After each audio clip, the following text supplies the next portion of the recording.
자, 이번 시간은 3강 원소들의 주기성과 화학 결합의 뒷부분입니다. 우리가 저번 시간에 주기율표, 그리고 금속 원소와 비금속 원소의 특징, 그리고 이런 주기성이 나타나는 이유를 전자 배치의 원리로 설명을 했습니다. 그래서 원자과 전자, 그다음에 전자가 배치되는 그 순서, 이런 것들을 배웠었는데요. 오늘은 그 전자 배치들에 의해서 나타나는 특징을 알칼리 금속과 할로젠 금속으로 나눠서 먼저 보도록 하겠습니다.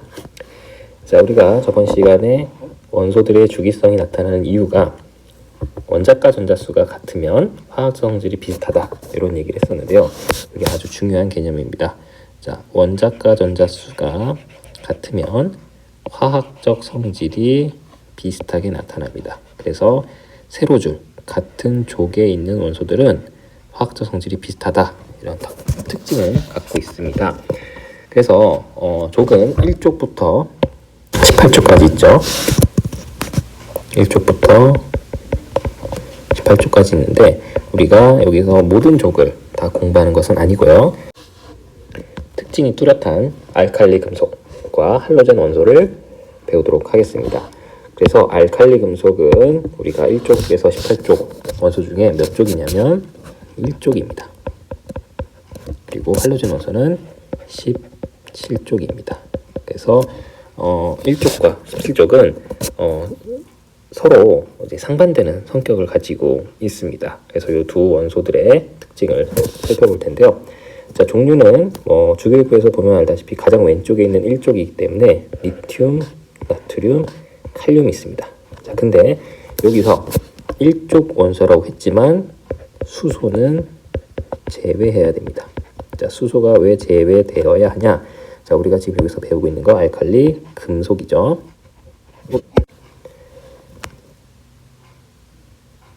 그래서 금속 원소들만 우리가 생각을 해줘야 됩니다. 그래서 수소는 비금속이기도 하고요.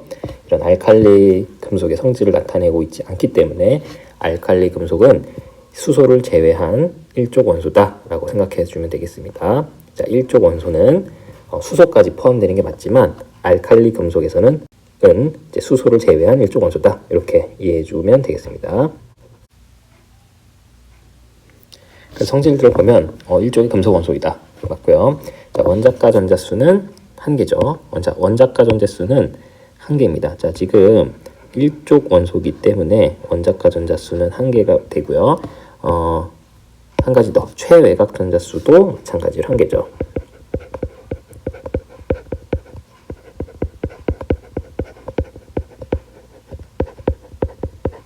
최외곽 전자수도 1개고요. 원자과 전자수도 1개입니다. 자, 요게 공통적으로 1개이기 때문에 화학적 성질이 비슷한 겁니다. 지금 밑에 설명되고 있는 이 모든 특징들이 다 원자과 전자수가 1개이기 때문에 나타나는 성질이에요. 첫 번째, 산소와 반응하면 광택을 잃는다. 자, 공기 중에 두면 산소와 반응하기 때문에 광택을 잃어버립니다. 자, 금속은 광택을 지닌다고 했는데 이 알칼리 금속 같은 경우는 반응성이 워낙 좋다 보니까 산소와 반응해서 금속의 성질을 잃어버리게 됩니다. 두 번째, 물과 반응하여 수소기체를 발생하고 이때 수용액은 염기성이 된다. 자, 물과 반응하면 H2O, 물과 반응하면 수소기체가 발생을 하고요. 염기성이 나는데요. 자, 좀 어렵겠지만 OH-라고 하는 이온이 나오면서 염기성을 나타냅니다. 자, 여기서 알칼리 금속에서 알칼리라는 요 말 뜻, 알칼리라는 말 뜻 자체가 염기성이라는 뜻이에요. 즉, 알칼리 금속이라는 얘기는 의미는 염기성을 나타내는 금속이다, 이런 의미예요. 그럼 염기성은 언제 나타내느냐? 자, 물과 반응하였을 때, 물에 녹였을 때 염기성이에요. 금속 자체가 염기성을 나타내는 게 아니라 이 금속을 물에 녹이면 그 수용액이 염기성이 된다라는 얘기가 되겠습니다. 그리고 반응성의 순서는 아래쪽으로 갈수록 커집니다. 자, 리튬, 나트륨, 칼륨, 주기율표에서 아래쪽으로 갈수록 커집니다. 자, 이용되는 곳에는 우리 휴대폰, 전자기기 등의 배터리에 많이 사용을 하고요. 가로등, 비료 등등 이렇게 많은 곳에서 사용을 하고 있습니다. 자, 두 번째로는 할로젠 원소인데요.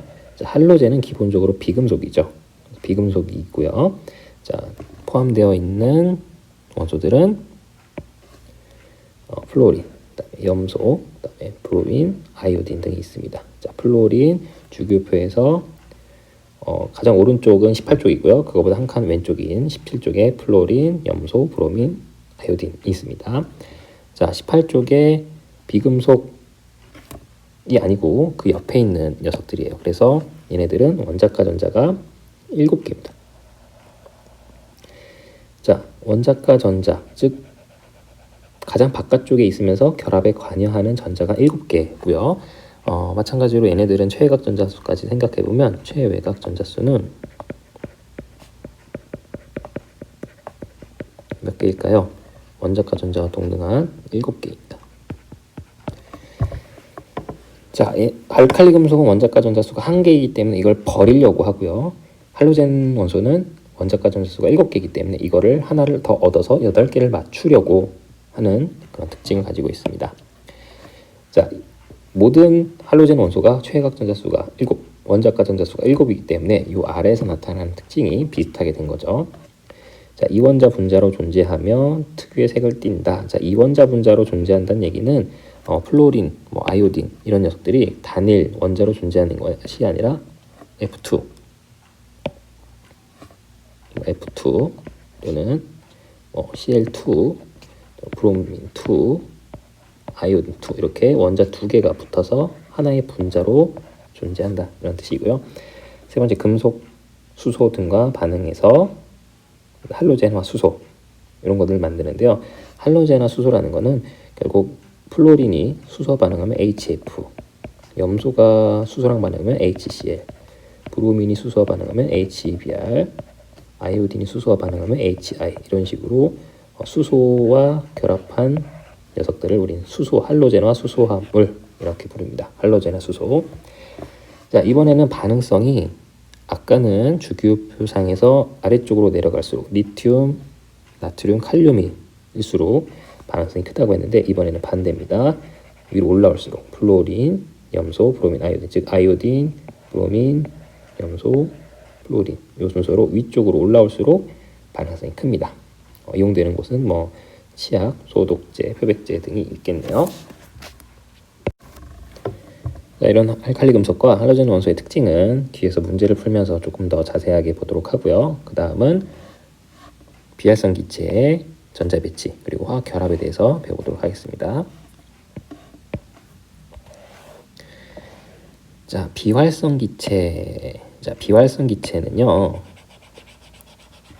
여기 나와 있듯이 18쪽 원소입니다. 즉 주기율표에서 가장 오른쪽에 있는 녀석들을 우리는 비활성 기체라고 하는데요. 비활성 기체의 뜻 자체가 활성이 없다라는 거죠. 자, 활성이 없다. 이런 뜻은 뭐냐면 반응이 없다. 반응성이 매우 작다. 이렇게 생각해 주면 됩니다. 즉 화학 반응이 잘 일어나지 않는다. 자, 그럼 왜 화학 반응이 잘 일어나지 않느냐?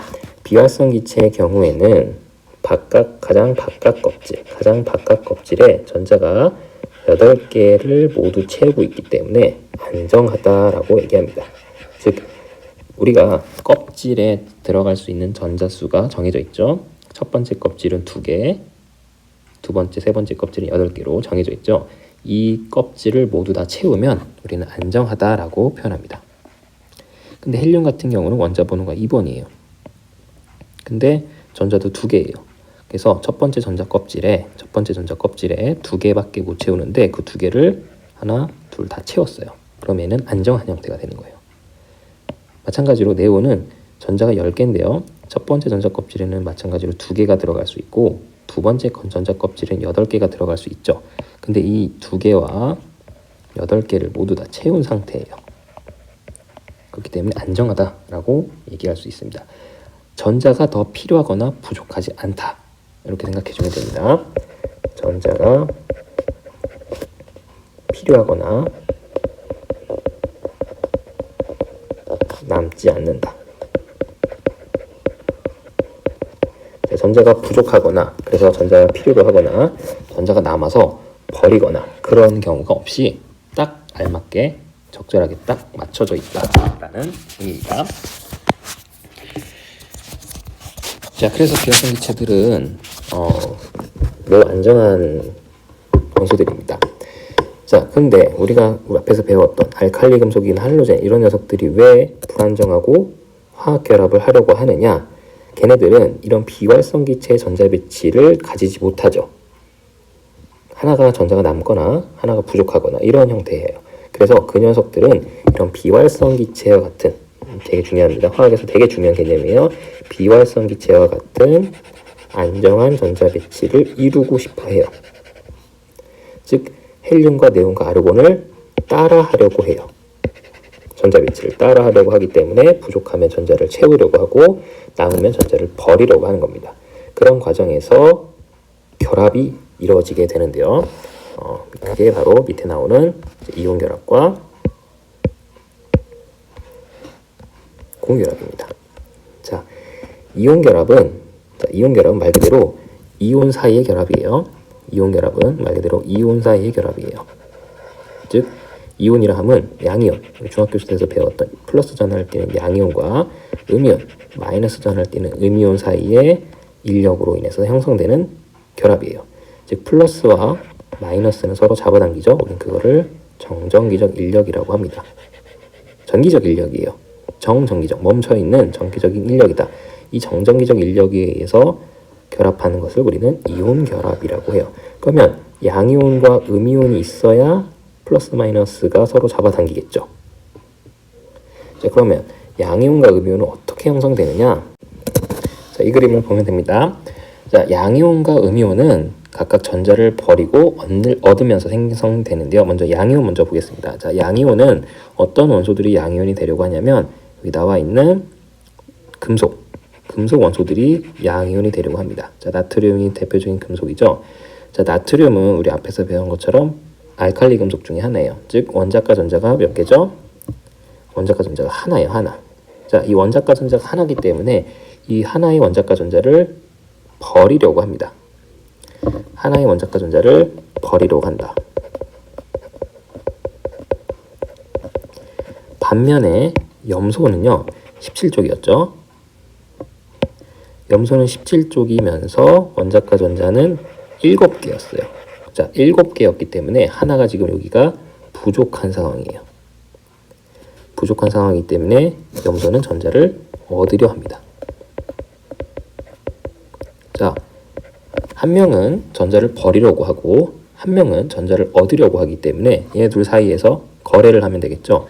나트륨은 전자를 버리고 싶어 하니 이 필요 없는 이 전자를 버리려고 하고, 염소는 자기는 전자를 하나만 얻으면 완전 안전해지기 때문에 그 하나의 전자를 여기서 받으려고 합니다. 그래서 나트륨은 전자를 버리고 플러스 이온이 됩니다. 즉 나트륨은 전자를 하나를 버렸기 때문에, 자, 양성자는 여전히 11개죠. 근데 전자가 원래 11개였는데 전자를 하나 버렸으니까 10개의 전자가 되는 거예요. 자, 양이온에서 양성자 수는 11개인데 전자 수는 10개이기 때문에 플러스가 하나 더 많은 상황이죠. 그래서 플러스 이온이 되는 거고요. 염소 같은 경우는 원래 양성자가 17개여서 전자도 17개인데 아까 하나를 더 받았죠. 그래서 18개의 전자를 가지게 되는 거예요. 그래서 양성자 수보다 전자 수가 하나 더 많으니까 마이너스 이온이 되는 겁니다. 이런 식으로 한 명은 전자를 버리고 플러스, 한 명은 전자를 얻어서 마이너스가 돼버리면 이 플러스와 마이너스 사이에 인력이 생겨서 결합을 하는 것이 우리는 바로 이온 결합이라고 합니다. 아시겠죠? 자, 이온 결합의 대표적인 게 이제 염화나트륨이죠. 그래서 전자를 얻은 염소와 전자를 버린 나트륨. 그래서 금속 원소를 뒤에다 씁니다. 그래서 나트륨이라는 걸 뒤에다 쓰고요. 염소를 앞에다 써서 염화나트륨 이렇게 부릅니다. 자, 염소나트륨 아니고요. 염화나트륨이라고 화자를 붙여줘야 돼요. 그래서 염화나트륨이다. 이렇게 이해하면 되겠습니다.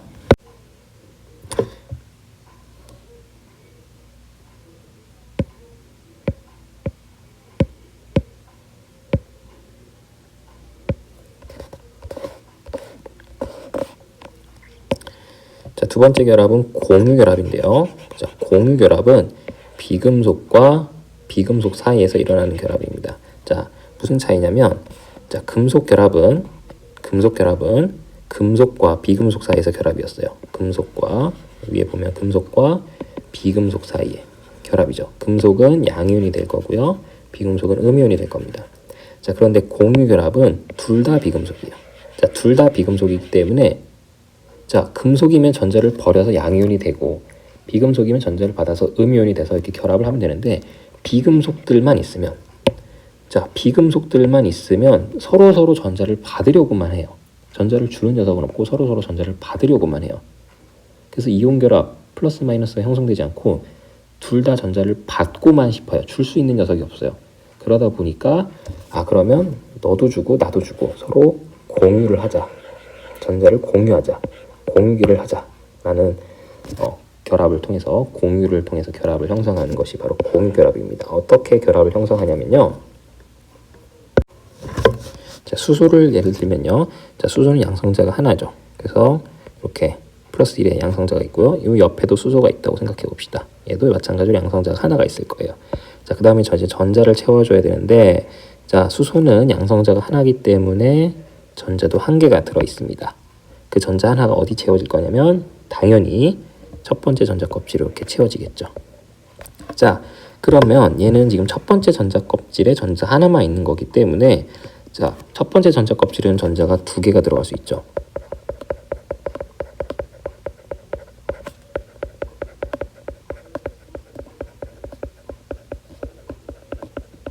전자가 최대 두 개죠.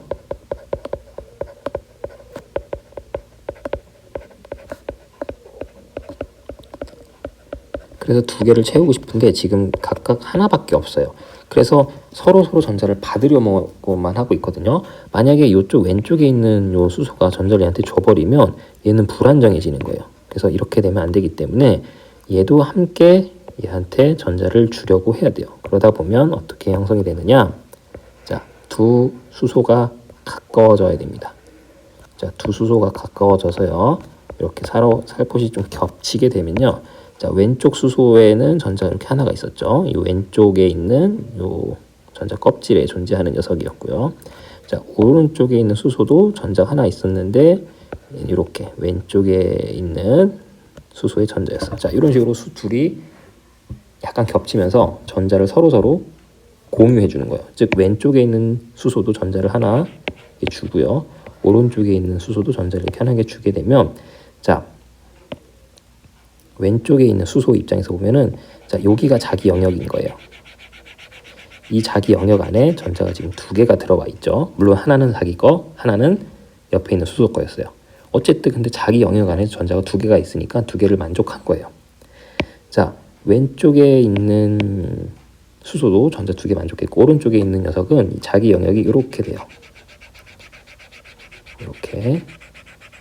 자, 물론 둘이 겹쳤기 때문에 자기 영역에 있는 전자 두 개 중에 하나는 원래 자기 거, 하나는 옆에 있는 수소가 준 거가 되겠죠.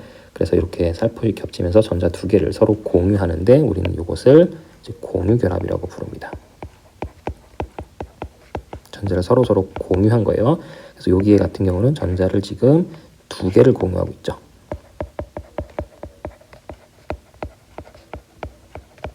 그래서 전자 두 개를 공유하면 결합이 형성이 되는 거죠. 우리는 이 결합을 이제 공유 결합이다 이렇게 부르는 겁니다. 자, 이제 마지막 개념입니다. 3강의 마지막 부분인데요. 이 화학 결합에 따라서 이온 결합 물질을 우리가 배웠고요. 두 번째는 고온 결합 물질을 배웠습니다. 자, 이온 결합 물질 그리고 고온 결합 물질을 각각 배웠는데요. 그 결합하는 물질의 성질을 좀 보도록 하겠습니다. 자, 이온 결합 물질은 우리 염화나트륨 이런 것처럼 금속과 비금속 간의 결합이고요. 그렇기 때문에 녹는 점과 끓는 점이 매우 높습니다. 녹는 점과 끓는 점이 높다. 그래서 대부분 고체로 존재하고, 자, 녹는 점과 끓는 점이 높은 거와는 별개로 물에는 또 잘 녹아요. 자, 소금 생각하면 됩니다. 소금을 불로 녹이기는 어려운데 물에 타서 녹이는 건 엄청 잘 녹죠. 자, 그 다음에 이게 지금 정말 중요한 성질인데요. 고체에서는 전기 전도성이 없습니다. 그지만 액체 또는 수용액에서는 이온이 자유롭게 움직일 수 있기 때문에 전기 전도성이 있다. 이렇게 배울 수 있죠. 자, 고온결합 물질은 이온결합 물질과 상대적으로 녹는 점과 끓는 점이 낮습니다. 그리고 상온에서 대부분 액체나 기체로 존재하게 됩니다. 그 다음에 대부분의 전기 전도성이 없는데 우리가 나중에 배우겠지만 예외도 있어요. 예외가 있는데 그 예외는 다음에 천천히 배우도록 하겠습니다. 자, 그럼 이어서 바로 문제를 풀어보도록 하겠습니다. 80번 문제입니다. 자, 그림은 리튬, 나트륨, 칼륨의 성질을 알아보는 거다. 자, 리튬, 나트륨, 칼륨 무슨 금속이죠? 네, 방금 배운 알칼리 금속들입니다.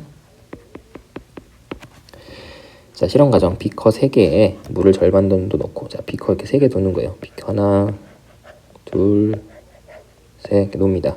그다음에 페놀프탈레인 용액을 한두 방울 떨어뜨립니다. 자, 페놀프탈레인 한두 방울 떨어뜨립니다. 자, 페놀프탈레인의 역할은 염기성을 검출하는 거죠. 우리 중학교 때 배웠죠. 자, 그다음에 여기서 리튬 넣고요, 나트륨 넣고요, 칼륨을 넣을 겁니다.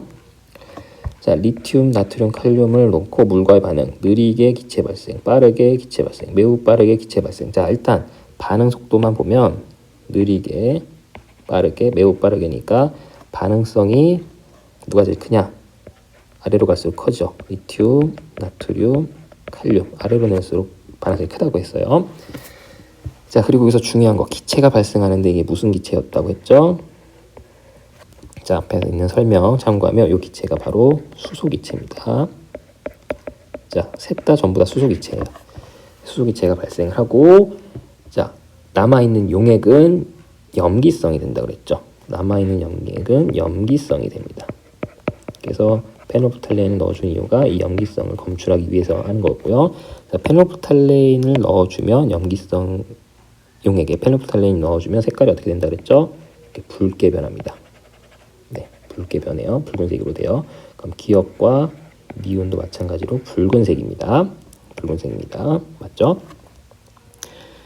자, 그래서 1번 맞고요. 자, 2번. 새 금속은 화학적 성질이 비슷하죠. 자, 비슷하죠. 알칼리 금속이니까. 그리고 비슷한 이유는 원자과 전자수가 몇 개로 동일하죠? 1개로 동일하죠. 그래서 같습니다. 자, 반응성은 리튬, 나트륨, 칼륨 순, 리튬이 큰 게 아니라 거꾸로죠. 칼륨이 제일 크죠. 그래서 틀려서 3번이고요. 자, 새 금속이 물과 반응할 때 용액은 염기성이 나타난다. 어떻게 알죠? 자, 페놀프탈레인이 붉게 됐다. 요거 자체가 염기성이라는 뜻이죠.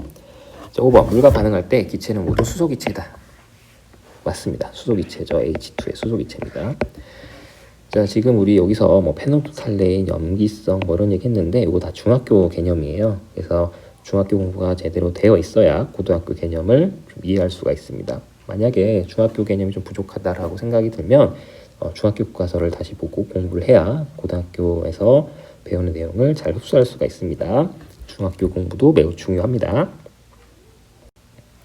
자, 다음 문제. 자, 이번에는 할로젠 원소예요. 이전에는 할로젠 원소예요. 뭐가 있었죠? 플로린, 염소, 브로민, 아이오딘. 그래서 17쪽이죠. 그렇죠? 자, 플로린, 염소, 브로민 이렇게 낱개로 존재하지 않고 전부 다 F2, Cl2, 브로민 2, 아이오딘 2 이렇게 원자 2개가 붙어 있는다 그랬죠? 확인해 보면 되고요. 자, 이번엔 나트륨과 반응을 시키는데, 자, 나트륨과 반응을 시키는데 얘는 매우 격렬이고, 얘는 격렬이고, 얘는 잘 반응해요. 자, 반응성 순서 확인해 볼 수 있죠. 반응성은 이렇게 커지는 거니까, 자, 플로린 반응성이 제일 크고요. 그다음 염소, 브로민, 아이오딘 요 순서예요. 반응성이. 자, 실온에서 기체로 존재하고, 자, 브로민은 실온에서 액체로 존재합니다. 자, 요거 기억해 둬야 됩니다. 브로민은 실온에서 액체예요. 자, 이거 어떻게 할 수 있느냐? 주기율표에 다 나와 있어요. 주기율표에서 확인이 가능합니다. 선생님이 저번 시간에 올린 강의를 보면 그런 내용을 어떻게 확인할 수 있는지 적어놨어요. 자, 그럼 기억을 봅시다. 가는 기체이다. 틀렸죠. 액체입니다. 자, 반응성은 자, 매우 격렬히 반응하는 플로린이 가장 크게 되겠습니다. 맞는 설명이고요. 염소와 나트륨의 화학 반응을 화학 반응식으로 나타내라. 자, 이거 조금 어려운데요. 그래도 천천히 해봅시다. 자, 염소는 자, 상온에서 이렇게 염소 원자 하나만 존재하는 것이 아니라 두 개가 뭉쳐 있어서 Cl2로 존재한다고 했습니다. 자, 근데 나트륨이랑 반응을 할 거니까 나트륨 써주면 되는데, 자, 나트륨이 몇 개가 필요하느냐, 이게 이제 중요한 거예요. 자, 나트륨은 몇 개가 필요할까? 자, 염소가 지금 Cl2로 되어 있기 때문에 사실상 이거 두 개가 있는 거거든요. 원자 두 개가 있는 거예요. 자, 분자로는 하나의 분자지만 그래서 여기 숫자 1이 생략된 거예요. 숫자 1이 여기 생략이 된 거지만 하나의 Cl2가 있는 거죠. 그럼 사실상 여기에는 Cl 원자가 하나, 두 개가 있는 거예요. 자, 근데 나트륨도 그러면은 몇 개가 필요할까요? 1대1로 결합을 해야 되니까 나트륨도 하나, 두 개가 필요하겠죠. 그래서 나트륨은 두 개가 필요한데, 자, 2 이렇게 안 씁니다. 나트륨의 경우는 2 이렇게 안 쓰고요. 나트륨은 앞에다가 써줍니다. 나트륨 원자는 두 개가 있다. 이렇게 써줍니다. 그래서 얘네들이 결합을 하면, 플러스로 결합을 하면 화살표로 어떤 게 일어나느냐? NaCl이 생기는데 그 NaCl이 2 이렇게 안 쓰고요. 앞에다가 씁니다. 앞에다가. 그래서 NaCl이 두 개가 있다. 이런 식으로 써주면 되겠습니다. 자, Cl은 이 Cl 이렇게 안 쓰거든요. 왜 그러냐면 아까도 얘기했듯이 Cl은 이렇게 두 개가 뭉쳐서 하나로 뭉쳐서 존재하기 때문에 이렇게 안 쓰고요. Cl2 이렇게 쓰는 겁니다. 화학 반응식은 이렇게 쓰니까 잘 기억해 두고요. 그래서 정답은 어쨌든 맞는 설명이 되겠네요. 4번이 되겠습니다. 자, 85번. 이번 문제는 이제 이온 결합에 대한 문제인데요. 화합물 AB의 화학 결합을 모양으로 나타낸 것이다 라고 했네요. 자, 일단 AB의 특징을 보면 일단은 지금 얘는 A는 E 플러스 이온이에요. 즉 A E 플러스이고요. B는 E 마이너스예요. B는 E 마이너스예요. 이렇게 보면 되는데 일단 플러스 마이너스 제외하고 우리 전자수만 세볼까요? 전자수. 자, 전자수를 세보면 자, 왼쪽에 A도 하나, 둘, 셋, 넷, 다섯, 여섯, 일곱, 여덟, 아홉, 10개예요. B도 하나, 둘, 셋, 넷, 다섯, 여섯, 일곱, 여덟, 아홉, 10개요. 둘 다 전자수가 10개로 똑같죠. 즉 비활성 기체의 전자 배치를 가진 거예요. 정확히 표현하면 누구의 전자 배치다? 네온의 전자 배치를 흉내낸 거예요. 근데 그 흉내를 어떻게 냈느냐? A 같은 경우는 지금 플러스잖아요. 그러니까 전자를 버려서 흉내낸 거예요. 몇 개를? 두 개를. B 같은 경우는 전자를 얻어서 흉내낸 거예요. 전자 몇 개를? E-니까 전자 두 개를 얻어서 흉내낸 거예요. 그러면 원래 A 같은 경우는 전자 두 개를 버려서 10개가 된 거니까 원래 몇 개 있었을까요? 12개가 있었겠죠. B는 전자 두 개를 얻어서 10개가 된 거잖아요. 그렇죠? 전자 두 개를 얻어서 10개가 된 거니까 원래 몇 개 있었을까요? 8개가 있었겠죠. 그래서 A는 12개, 전자 12개를 갖고 있는 녀석이고 B는 전자 8개를 갖고 있는 녀석이에요. 전자 12개를 갖고 있는 녀석이라 함은 마그네슘이 되겠고요. 전자 8개를 갖고 있는 녀석은 산소가 되겠죠. 어떻게 이렇게 바로 하냐? 12개의 전자를 갖고 있다는 얘기는 양성자도 12개. 그럼 원자 번호 몇 번? 12번. 그죠? 8개를 갖고 있었다. 전자 8개다. 그럼 양성자도 몇 개? 8개. 그럼 원자 번호 몇 번? 8번. 산소예요. 자, 주기표 외워야 됩니다. 12번이 뭔지 8번이 뭔지 외워야 돼요. 자, 기억. A와 B는 모두 이주기 원소이다. 자, 틀렸습니다. 자, 이주기 원소가 되려면 전자 껍질이 몇 개 있어야 되죠? 2개가 있어야 돼요. 그럼 전자 껍질이 2개가 있으면 되는데 자, 산소는 전자 껍질 2개가 맞아요. 8개의 양성자가 있고 첫 번째 껍질, 두 번째 껍질 이렇게 있는데 첫 번째 껍질에 하나, 둘, 두 번째 껍질에 하나, 둘, 셋, 넷, 다섯, 여섯. 그래서 첫 번째 전자 껍질, 두 번째 전자 껍질에서 2주기가 맞는데 마그네슘은 다르죠. 마그네슘은 양성자가 12개가 있었기 때문에 전자가 12개, 전자도 12개예요. 그럼 하나, 둘, 세 번째 전자 껍질까지 채워야 됩니다. 첫 번째 2개, 두 번째 하나, 둘, 셋, 넷, 다섯, 여섯, 일곱, 8개, 세 번째 하나, 2개. 그래서 총 하나, 둘, 셋, 넷, 다섯, 여섯, 일곱, 여덟, 아홉, 열, 열하나, 12개를 채워야 되기 때문에 두 번째 전자 껍질로는 다 못 채워요. 세 번째 전자 껍질이 있어야 돼요. 그래서 얘는 몇 죽이다? 3죽이다. 그래서 틀렸죠. A는 3죽이고요. B는 2죽입니다. 자, 니은 A 이온과 B 이온은 네온과 같은 전자 배치를 갖는 자. 자, A 이온은 더 이상 A 원자가 아니라 A 이온이니까 A2 플러스를 얘기하는 거고요. B 이온은 B 원자가 아니라 B2 마이너스를 얘기하는 겁니다. 둘 다 10개의 전자 배치를 갖고 있으니까 아까 말한 것처럼 네온의 전자 배치를 흉내낸 거죠. 네온의 전자 배치를 한다. 맞고요. 자, 화합물이 형성될 때 A에서 B로 전자가 이동한다. 맞죠? A에서 12개 있었는데 그 2개가 어디로 갔어요? B로 갔죠. 그래서 요 마지막에 있는 마지막 껍질에 있는 요 2개의 전자가 이렇게 산소의 두 번째 전자 껍질로 이렇게 이동을 해서 얘도 10개, 얘도 10개 이렇게 된 거죠. 그래서 D것은 맞는 설명이 되겠네요. 정답 4번입니다. 자, 95번 문제인데요. 자, 그림은 공기 중에 주성분인 물질인 산소, 질소로 이제 화학결합을 나타낸 겁니다. 자, 순서 없이 나타냈기 때문에 뭐가 산소고 뭐가 질소인지 몰라요. 근데 우리 알아야 돼요. 산소 원자번호 몇 번이죠? 8번이에요. 질소는 몇 번이죠? 7번이에요.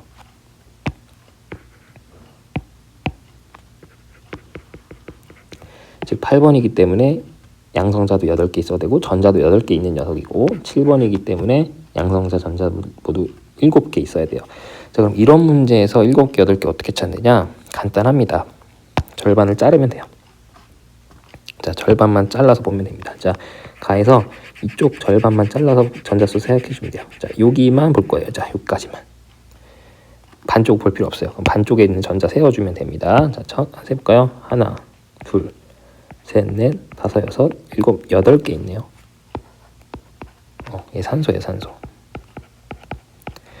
자, 산소가 원자 2개가 이렇게 빨간색 부분과 파란색 부분을 각각 나눠보고 보면 전자 8개씩 있죠. 그리고 가장 바깥쪽 껍질에 전자가 6개가 있죠. 근데 부족하단 말이에요, 그죠? 하나, 둘, 셋, 넷, 다섯, 6개. 바깥쪽이 6개예요. 부족하니까 빨간색 2개를 받아서 8개를 충족시키려고 하는 겁니다. 그렇기 때문에 가는 O2가 되겠고요. 자, 여기도 마찬가지로 나눠주면 됩니다. 나도 마찬가지로 이렇게 반을 나누면 됩니다. 여기 반 안에 전자 몇 개인지 세면 돼요. 자, 여기까지만 나누면 되겠네요. 그럼 전자 몇 개죠? 하나, 둘, 셋, 넷, 다섯, 여섯, 7개죠. 그러니까 이 질소예요. 질소도 마찬가지로 절반만 생각하면 여기도 마찬가지로 7개죠. 자, 이렇게 하면 7개. 그래서 얘는 질소가 되는 겁니다. 자, 가는 대기의 78%를 차지한다. 자, 대기의 78%를 차지하는 거 질소죠. 그러니까 틀렸습니다. 나가 되겠죠, 나가. 자, 공유하는 전자쌍수. 자, 공유하는 전자쌍수. 여기 가운데, 요 가운데 있는 녀석들을 우리는 공유하는 전자다라고 얘기하거든요. 이렇게 공유하는 전자들. 자, 근데 아까 산소 같은 경우는 공유하는 전자가 하나, 둘, 셋, 4개 있어요. 자, 4개가 공유되고 있고요. 자, 질소는 6개가 공유되고 있어요. 자, 4개면은 둘둘씩 짝지어서 2쌍이라고 하고요. 6개면은 둘둘씩 짝지어서 3쌍이라고 합니다. 그래서 공유하는 전자쌍은 산소는 2쌍, 질소는 3쌍이니까 나가 가보다 많다. 맞네요, 그죠? 디귿, 결합을 형성할 때 가와 나의 모든 원자는 비활성 기체와 같은 전자 배치를 갖는다. 네, 맞는 설명이죠. 자, 가든 나든 일단 비활성 기체의 전자 배치를 가지기 위해서 결합을 하는 거고요. 지금 이거 같은 경우는 공유 결합을 선택을 한 거죠. 둘 다 비금속이니까요. 그래서 이죽이 있는 비금속들, 산소, 질소 이런 녀석들은 비활성 기체의 전자 배치를 갖는데 특히 누구냐면 네온의 전자 배치를 흉내내는 겁니다. 그래서 첫 번째 전자 껍질과 두 번째 전자 껍질 모두 채우게끔. 그래서 지금 이쪽에서 하나만 살펴보면요. 이 중에서 하나만 살펴보게 되면 전자를 총 8개 바깥쪽에 하나, 둘, 셋, 넷, 다섯, 여섯, 일곱, 8개. 8개 전자를 채우기 위해서 네온의 배치를 흉내내기 위해서 공유를 한 것이죠. 그래서 디귿도 맞는 설명이 되겠습니다.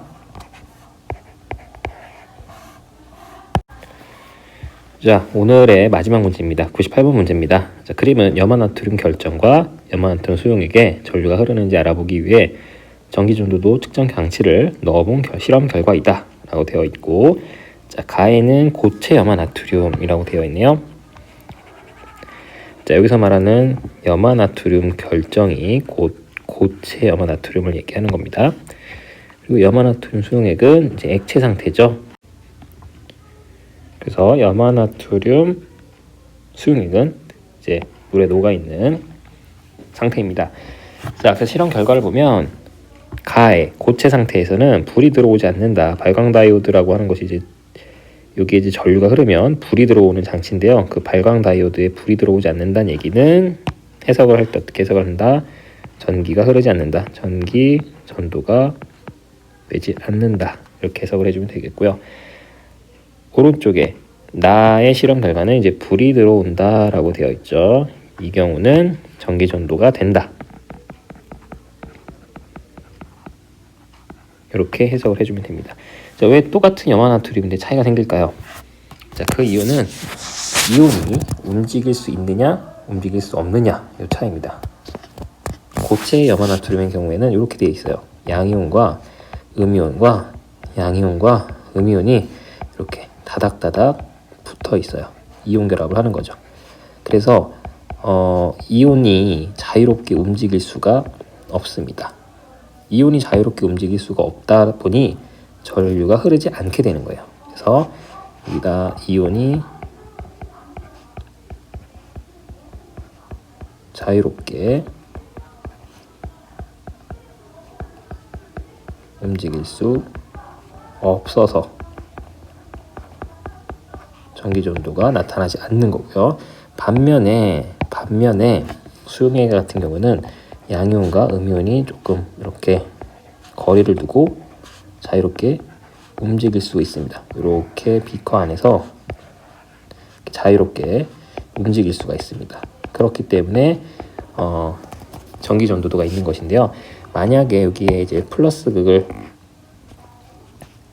그렇고 마이너스 극, 여기서 이제 이게 플러스 극이라고 치고 이거 이제 마이너스 극이라고 치면, 자, 이렇게 해서 전류를 흘려보내면, 자, 마이너스 극 쪽으로는 이 플러스 전하를 띠고 있는 나트륨들이 이렇게 모입니다. 그리고 플러스 극에는 마이너스 전하를 띠고 있는 염화 이온들이 이렇게 모여요. 그래서 플러스는 마이너스 극으로, 마이너스는 플러스 극으로 서로 반대 극으로 이동을 합니다. 이온이 이동을 할 수가 있습니다. 그래서 전류가 흐른다, 이렇게 생각을 해주면 되겠습니다. 전류가 흐르는 것은 이온이 자유롭게 움직일 수 있다, 이렇게 생각을 해주면 됩니다. 자, 여기서 조심해야 될 거는 고체 염화나트륨도 이온으로 존재해요. 존재 자체는 이온으로 하지만 그 이온이 움직일 수가 없어서 전류가 안 흐르는 겁니다. 이 자체에 이온이 존재하지 않는다? 그건 틀린 설명입니다. 이온이 존재해요.